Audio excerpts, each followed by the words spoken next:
শিক্ষাৰ পোহৰ বিলাই বহু প্ৰজন্মক জীৱনৰ পথ দেখুওৱা এগৰাকী শিক্ষক, লগতে আয়ুৰ্বেদিক জ্ঞানেৰে বহুতকে সুস্থ জীৱনৰ পথ দিয়া এগৰাকী আয়ুৰ্বেদিক চিকিৎসক, যিজন ব্যক্তি আমাৰ সমাজৰ বাবে এতিয়া প্ৰেৰণাৰ উৎস হৈ পৰিছে। শিক্ষকতা আৰু চিকিৎসা দুয়োটা ক্ষেত্ৰতে আগবঢ়োৱা তেখেতৰ নিষ্ঠা আৰু সেৱাই বহুতৰে হৃদয় স্পৰ্শ কৰিছে। নমস্কাৰ দৰ্শকসকল, এছ নিউজ অসমৰ তৰফৰ পৰা মই দীপাঞ্জলি দাসে আপোনালোক সকলোকে পুনৰবাৰ স্বাগতম জনাইছোঁ। প্ৰিয় দৰ্শক, মই বৰ্তমান উপস্থিত আছোঁ যোৰহাট জিলাৰ বৰহোলাৰ কাকডোঙা হাবিচুক গাঁৱৰ এগৰাকী বিশিষ্ট ব্যক্তিৰ এয়া বাসগৃহৰ সন্মুখত। তেখেত হৈছে শ্ৰীযুত যোগেন শইকীয়াদেৱ। তেখেতৰ জীৱনৰ বিষয়ে আজি আমি জানিবৰ কাৰণে ইয়ালৈ আহিছোঁ, কাৰণ তেখেতৰ জীৱনৰ পৰাও আমাৰ শিকিবলগীয়া বা জানিবলগীয়া বহুত কথাই আছে। গতিকে বলক আমি তেখেতৰ বাসগৃহৰ ভিতৰলৈ সোমাই যাওঁ। প্ৰিয় দৰ্শক, মই এয়া বিশিষ্ট ব্যক্তি যোগেন শইকীয়াদেৱৰ কাষতে বহি আছোঁ। আহকচোন আমি তেখেতৰ সৈতে বাৰ্তালাপ কৰোঁ। নমস্কাৰ ছাৰ। নমস্কাৰ। আপুনি ঘিলাধাৰী হায়াৰ ছেকেণ্ডেৰী অৱসৰপ্ৰাপ্ত অধ্যক্ষই নহয়, আয়ুৰ্বেদিক ক্ষেত্ৰতো আপোনাৰ যথেষ্ট বুৎপত্তি আছে বুলি আমি ইতিমধ্যে গম পাইছোঁ। শিক্ষাৰ ক্ষেত্ৰতো সকলোৰে প্ৰায় বুৎপত্তি থাকেই, কিন্তু আয়ুৰ্বেদিক ক্ষেত্ৰত সকলোৰে সিমান জ্ঞান নাথাকে বা নাজানে। সেয়ে আজি আমি আপোনাক আয়ুৰ্বেদিক ক্ষেত্ৰখনৰ বিষয়েহে বিশেষভাৱে আমি কথা পাতিবৰ কাৰণে আহিছোঁ। গতিকে আপোনাৰ আয়ুৰ্বেদিক জীৱন কেনেধৰণে আৰম্ভ হ'ল সেই বিষয়ে আমাক কিছু কথা জনাব। ধন্যবাদ। মই জয়তে এছ নিউজ অসম আৰু লগতে আপোনাসবক আমাৰ গৃহত উপস্থিত হৈ মোৰ লগত এতিয়া সাক্ষাৎকাৰ গ্ৰহণ কৰিবলৈ অহাৰ বাবে ধন্যবাদ জ্ঞাপন কৰিছোঁ। চিকিৎসাৰ ক্ষেত্ৰত আপুনি কাৰোবাৰ পৰা কিবা প্ৰশিক্ষণ লৈছিলে নে কিবা কোৰ্চ কৰিছিলে? মই প্ৰশিক্ষণপ্ৰাপ্ত এনেকৈ কোনো অনুষ্ঠানৰ পৰা আনুষ্ঠানিক প্ৰশিক্ষণ মোৰ নাই। মই মাত্ৰ এটা কোৰ্চ পঢ়িছিলোঁ, যিটো classical Ayurvedic course, national Ayurvedic royal college Orissa, উৰিষ্যাত হয়। তাৰ পৰা মই কৰস্পণ্ডেণ্ট কোৰ্চতে পঢ়িছিলোঁ। তাৰ পৰা তেওঁলোকে এখন মোক ডিপ্ল'মা দিছিলে। মই সেয়াই পঢ়াৰ পৰা কিতাপৰ ওপৰত সেইটোৰ ওপৰতে বেছ কৰিয়ে মই আৰম্ভ কৰিছোঁ। আৰু লগতে যিহেতুকে মোৰ বংশগত এটা পৰম্পৰা আছিলে, মোৰ মাজু ককাই এই বিষয়ে জানিছিলে, তেওঁলোকৰ এটা প্ৰেৰণা আছিলে। সেই সূত্ৰে মই দুয়োটাকে সাৰথি হিচাপে লৈ মই আৰম্ভ কৰিছিলোঁ। এই পৰম্পৰাগত ধাৰাটোতে মই কাম কৰি আছিলোঁ।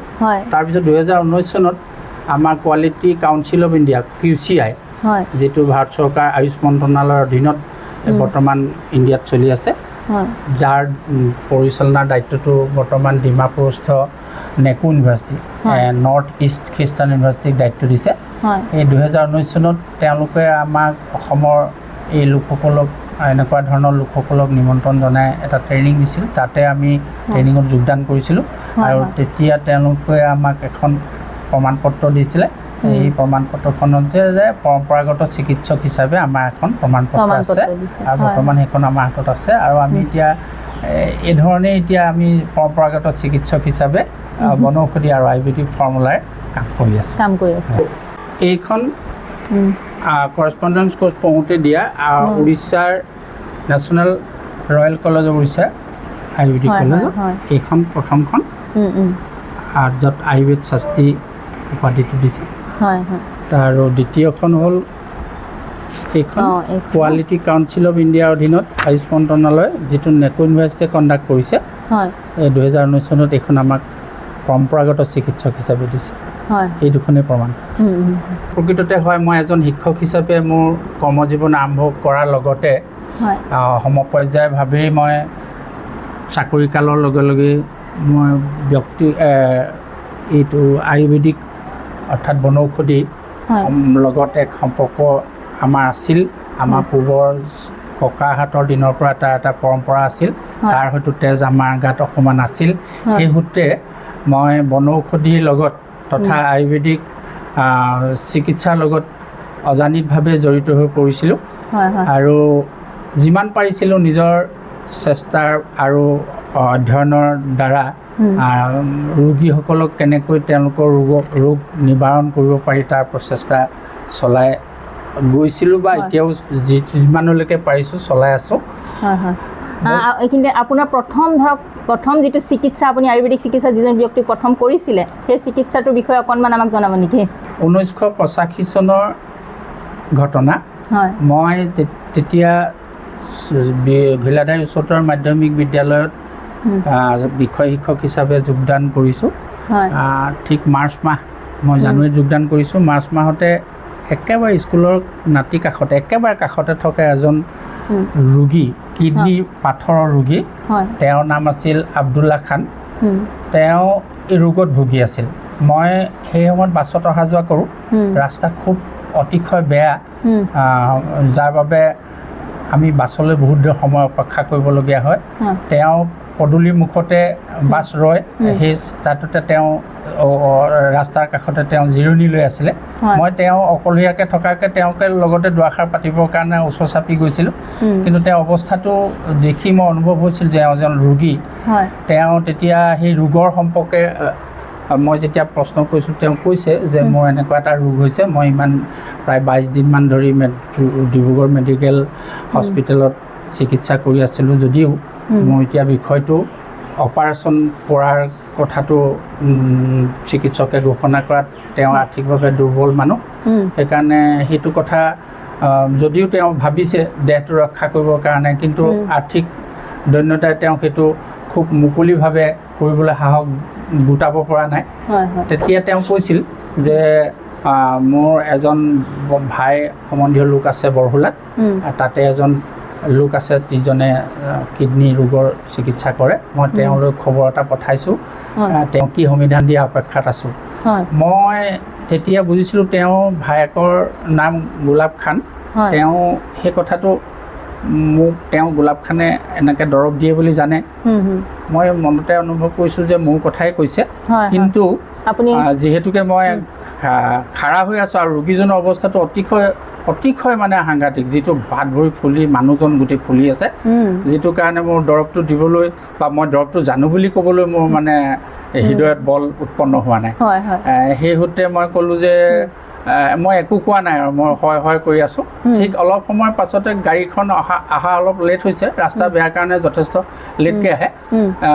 তাত মই তেওঁৰ কাষতে আছোঁ। বৰহোলা গোলাঘাটৰ ৰাস্তা অতিশয় বেয়া, যিখন গাড়ীত উঠিলে যাবলৈ দিয়ক বৰহোলা বাছ, এই অৱস্থাতে আহিব লাগে, এই অৱস্থাত। গতিকে গাড়ীখন লাহে লাহে আহি আছে বুলি গম পাইছোঁ। কিন্তু তেওঁক মই কথাটো ক'বলৈ মানে সাহস কৰা নাই যে মই দৰৱটো জানো, ইমান অৱস্থাটো তেওঁ বেয়া।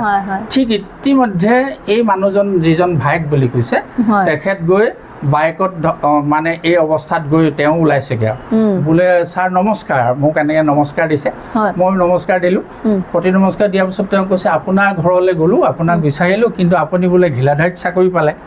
সেই কথাটোতো মই নাজানো, কিন্তু এতিয়া মই খবৰ পাই আহিলোঁ, বাৰু লগ পালোঁ, ভালেই হ'ল। কথাটো এইটো বুলি কৈ তেওঁ সেই ককায়েকৰ কথা কৈ গোটেই ডিটেইলছটো মোক কৈছে। তেতিয়া মই ক'লোঁ যে মই দৰৱটো যদিও জানো, মোৰ সাহস হোৱা নাই তেওঁ এইটো অৱস্থা দেখি। সেইকাৰণে যিহেতুকে মোৰ নিৰাপত্তাৰ কথা আছে, মই চাকৰি কৰিবলৈ আহিছোঁ, মই যদি আজি এই অৱস্থাত তেওঁ দৰৱ দি যাওঁ, কিবা দুৰ্ভাগ্যবশতঃ হৈ যায়, মোৰ কাৰণে বৰ হাৰ্মফুল হ'ব পাৰে। সেই সূত্ৰে মই এওঁক চিনাকিও দিয়া নাই, কোৱাও নাই। তেতিয়া তেওঁলোকে দুইজনে উৰ্দু ভাষাতে কথা পাতিছে। পাতি তেওঁলোকে এখন কাগজ আনিছে, আৰু কাগজ অনাত সিজনে কলমেৰে লিখিছে উৰ্দু ভাষাত। মোক দুইজনে উৰ্দু ভাষাত কথা পতাৰ কাৰণে মই ভালকৈ বুজি নাপালোঁ।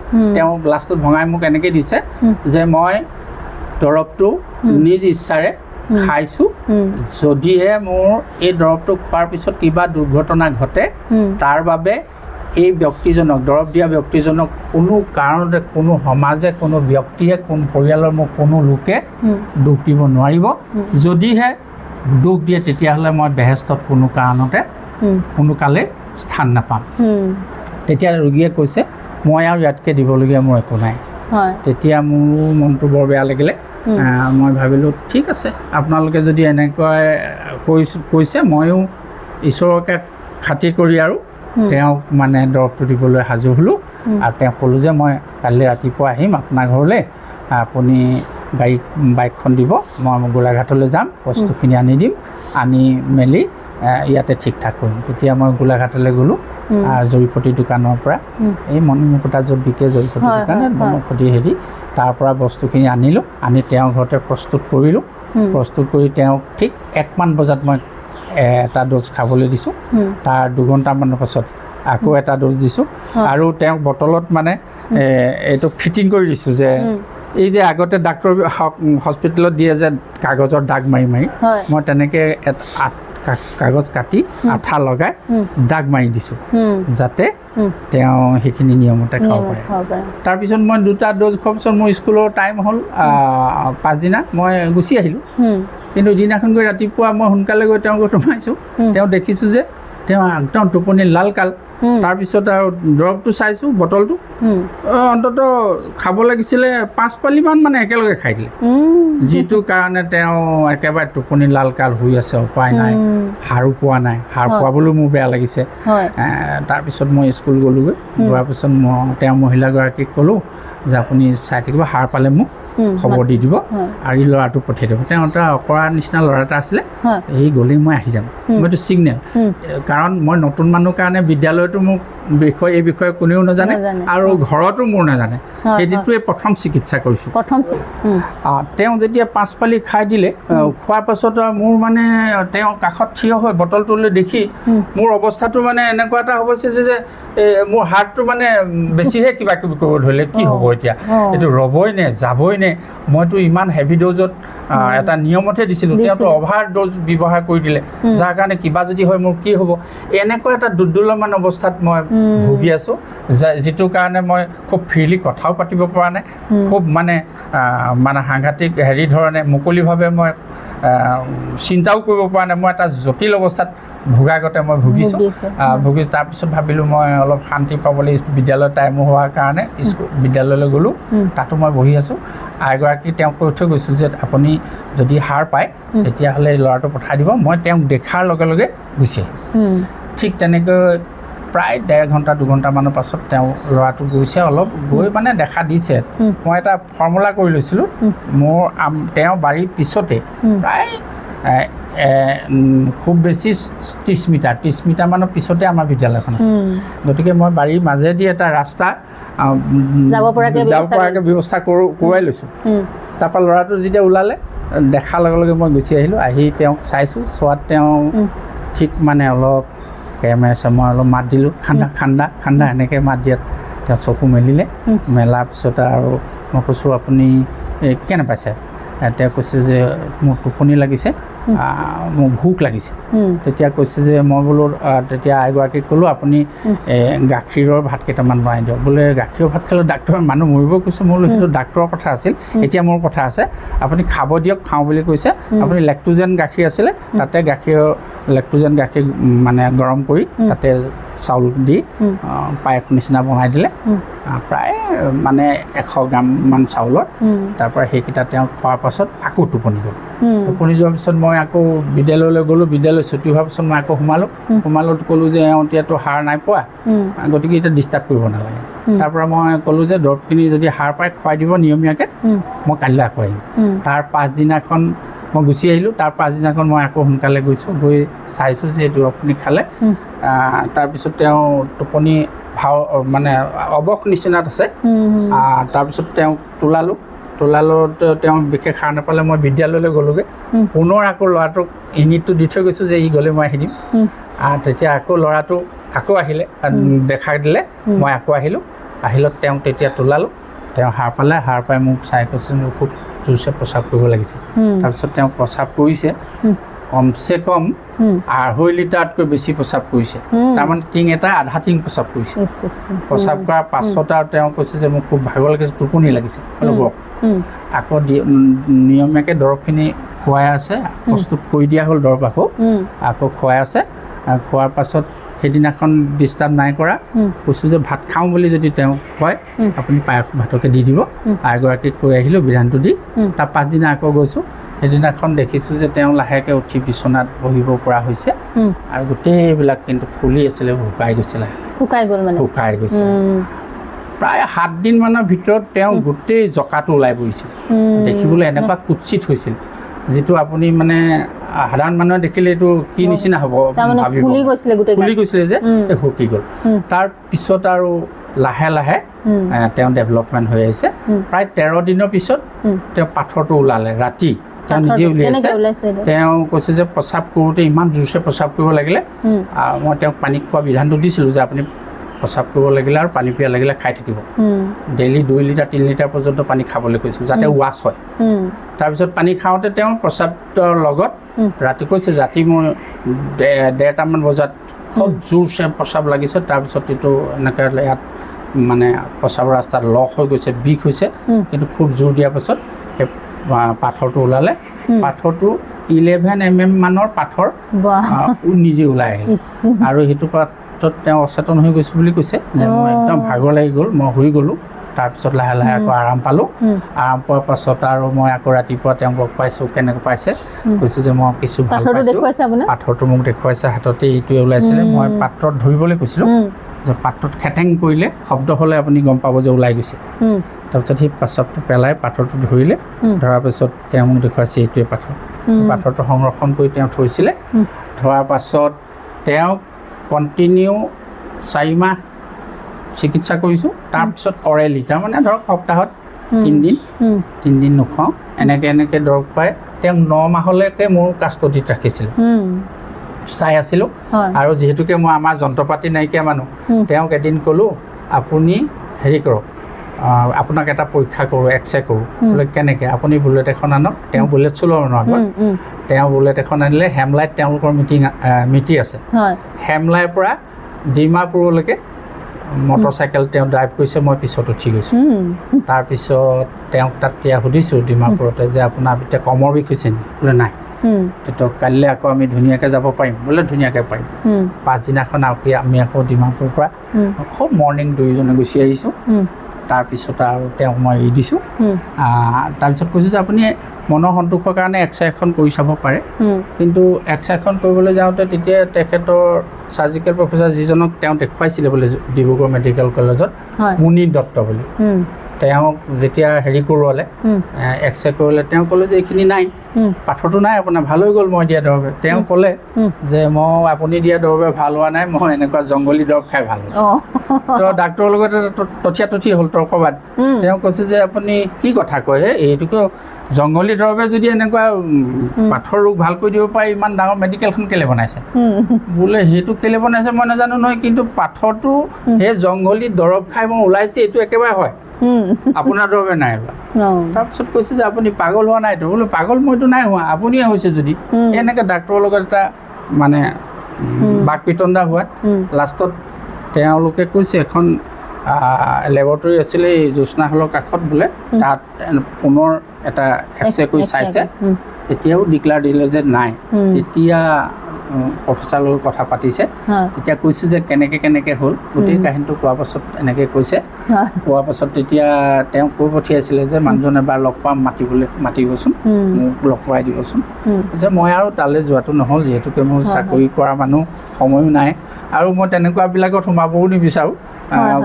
কোনে কি ধান্দাত ক'ত লগাই দিয়ে আকৌ ক'ব নোৱাৰোঁ যে, এই ধৰণে মোৰ সেইটোৱে আছে। তাৰপিছত তেওঁ 25 বছৰ জীয়াই থাকিলে, আৰু তাৰ পাছত তেওঁ ঢুকালে। 25 বছৰ জীয়াই থাকিলে। সেয়া আছিলে মোৰ জীৱনৰ প্ৰথম আয়ুৰ্বেদিক চিকিৎসা আৰম্ভণি, আৰু সেইজন ৰোগীকে মই প্ৰথম চিকিৎসা কৰিছিলোঁ, আৰু সুফলো পালোঁ জীৱনৰ প্ৰথম চিকিৎসা। আৰু তেওঁহে গোটেই বস্তুটো, মই যে এজন এনেকুৱা দৰৱ দিয়া মানুহ এই ঘিলাধাৰী হায়াৰ ছেকেণ্ডেৰীত আছে, এই কথাটো তেওঁহে বেছিকৈ প্ৰচাৰ কৰি দিলে। প্ৰচাৰক হিচাপে মই এতিয়া প্ৰথম প্ৰচাৰক হিচাপে তেওঁৰ নামেই ল'ব লাগিব। তেওঁ হ'ল স্বৰ্গীয় আব্দুল্লাহ খান। বাৰু বৰ্তমানলৈকে আপুনি কিমানজনক চিকিৎসা কৰিছে? বৰ্তমানলৈকে মই আনুমানিক মোৰ ৰেকৰ্ডটো 2019 চনমানৰ পৰা অলপ ৰেকৰ্ড আছে, কিন্তু তাৰ আগৰখিনি মই ঠিক তেনেকৈ নাৰাখিলোঁ। সিমানখিনি নকৰিলোঁ, আৰু দিব লাগে দি গ'লোঁ। তোক কি বুলি কয়, গ্ৰাম্য মনোবৃত্তিৰ নিচিনা, যে মোৰ যিহেতুকে ব্যৱসায় নহয় বা হেৰি নহয়, মই ৰেকৰ্ডটো ৰখাটো কথা নাভাবিলোঁ। মোৰ অনুমান হয় যে এতিয়ালৈকে মই প্ৰায় 16-17 বা 16,500 মান মানুহৰ বহুতখিনি কৰিছে আপুনি, মই চিকিৎসা কৰি আছোঁ। মানে 16-17,000 মানুহ। আপুনি কি অসুখৰ কাৰণে দৰৱখিনি দিয়ে? মই বিশেষতঃ kidney stone, gastric, gas, piles আৰু সাইনাচাইটিছ, এইকেইটা মই বিশেষভাৱে কৰোঁ। হয় হয়, আপুনি কিবা কোনোবা সহায়কাৰী ৰাখিছে নেকি আপোনাক সহায় কৰি দিবৰ কাৰণে? মই এতিয়ালৈকে কোনো সহায়কাৰী ৰখা নাই। সহায়কাৰী নৰখাৰ দুটা কাৰণ, এটা হ'ল যে যিহেতুকে তেওঁলোক নিৰ্দিষ্টভাৱে বিষয়টোত সম্পূৰ্ণ জ্ঞান নথকাৰ বাবে মোৰ অগোচৰত যদি ভুল যদি লগাই দিয়ে তাৰ যিটো প্ৰতিক্ৰিয়া হ'ব সেইটোতো ময়ে ভোগ কৰিব লাগিব, সেইটো মোৰ এটা ভয় আছে। সম্পূৰ্ণৰূপে সুস্থটো নহ'ব পাৰে ভুল হ'লে, গতিকে তাৰ প্ৰতিক্ৰিয়াটো মই ভোগ কৰিব লাগিব। সেই সূত্ৰে মই সেই দিশৰ পৰা সহায়কাৰী ৰখা নাই। আপুনি এদিনত কেইজন ব্যক্তিক দৰৱ দিব পাৰে চিকিৎসাৰ কাৰণে? মই এদিনত মাত্ৰ 2জন ব্যক্তিক দৰৱ দিব পাৰোঁ।